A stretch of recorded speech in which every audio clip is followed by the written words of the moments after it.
अच्छे दिन आने वाले हैं सांगत मोदींनी 2014ला सत्ता मिळवली. प्रत्येकाच्या खात्यात 15 लाख देणार सांगत 2019ला परत सत्ता मिळवली.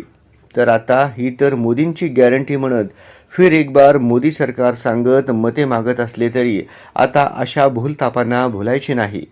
शेतकरी, सुशिक्षित बेरोजगार, महिला व सर्वसामान्याच्या मुळावर उठलेले मोदी सरकार विरोधात जनता पेटून उठली असून अबकी बार भाजपा हद्दपार हा संकल्प घेऊन मतदारांनी ही निवडणूक हातात घेतली असल्याने यावेळी राज्यात महाविकास आघाडीचे सर्वाधिक उमेदवार विजयी होणार. तर प्रणितीताई शिंदे यांच्यासाठी अब दिल्ली दूर नाही हे मतदाराच्या प्रतिसादावरून दिसून येत असल्याचे ज्येष्ठ नागरिक लहू घोडके यांनी सांगितले. सोलापूर लोकसभा मतदारसंघातील महाविकास आघाडीच्या उमेदवार यांच्या प्रचारार्थ बाघाईवाडी येथे नागरिकांची बैठक झाली. बैठकीस गावातील नागरिक, महिला, युवा वर्ग मोठ्या संख्येने उपस्थित होते. महागाई प्रचंड वाढली आहे. प्रत्येक वस्तूवर जीएसटी जीवघेणी ठरली आहे. खते, बी बियाण्याच्या किमती वारेमाप वाढल्या, पण शेतीमालास भाव नाही. भाजपाने शेतकऱ्याला उद्ध्वस्त केले आहे.